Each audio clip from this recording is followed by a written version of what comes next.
Greetings everybody, Fu here with part 10 to build your Havoc Trooper. Going to look at the actual mechanics of the knee and getting them padded so that the calves will stay up. Alright, let's go back to what we'd started with. We had done the rare earth magnets inside of each one of the round sections there, and did a corresponding arm that will snap right onto it. Alright, and those will obviously pivot in there. On the inside of the leg, what I did is I just created a little U-shaped bracket out of ABS. It's, you know, just about 4 inches long. It's just a little bit longer than the posts. And all I did was took my knees and so that they were sticking straight down, and marked where I needed the brackets to go. A little hard to do with one hand, but you get them lined up. They slide right down into place, and you've got a knee that sits right in position, and all you have to do is add a little piece of elastic from up here down to this, so that as your knee bends, it'll pull it back into position. But usually walking will do that too, because this actually rubs right against your thigh. So that'll be your hinge knee. And then what I've done here to keep it snug on the thigh and keep it in position, I use the rubberized foam.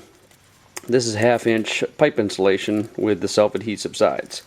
All you do is start to peel off one of the edges and then work it around the entire way, pushing it in really, really well. Make sure you're in a good spot, because once this comes unstuck, it rips the foam. So you want to make sure that the first time is a good position. And then depending on how skinny your leg is, you'll want to stick the foam either higher, which will make the foam stick out more and make it tighter on your leg, or you can stretch it out a little more and give yourself a little more space. But I wore these around for probably an hour last night, just walking around the house, looking kind of silly.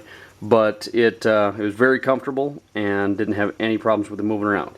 Now, on other suits, I would have done the bottom too, but since these are going to have a full combat boot in them, I did not pad the bottom of the ankle.